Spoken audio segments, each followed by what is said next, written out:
বড়িয়া জিনিসটা আনছি দেখ মু তো ওয়াশিং মেশিন আনছি ওয়াও এইটা মো পাই হ্যাঁ তো হাত কপড়া ধুই দেই তা হাত বিন্ধুଥିଲା ବା ଏବେ ଆଉ ତା ହାତ ବିନ୍ଧିବନି ସତରେ ବଢିଆ ହେଇଛି। ହଉ ଏବେ କପଡା ଧୁ ହଉ ୱାଓ ଏଇଟା ତ ବଢିଆ ହେଇଛି। ୟା ଦେହରେ ଲୁଗା କାଚିଲେ ମୋ ହାତ ଆଉ ବିନ୍ଧିବନି। ଆଉ ଏଇଟାରେ ତ ସହଜରେ ଲୁଗା ସଫା ହେଇଯିବ। ଆଉ ଯାଏ ମୁଁ ଲୁଗା ଗୁଡା ନେଇକି ଆସେ।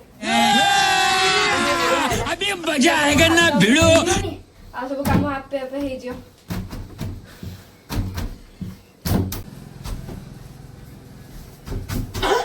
ତୁ କଣ କରୁଛୁ ପାଗଳ କି କଣ କରୁଛୁ ତୁ ଆରେ ମୁଁ ତ ଲୁଗା ସଫା କରୁଛି। ମୁଁ କହିଥିଲି ୟାକୁ ଭିତରେ ରଖି ସଫା କରିବାକୁ ଆରେ ତମେ ଏଇଟା ମତେ ଆଗରୁ କହିଲନି। ଧର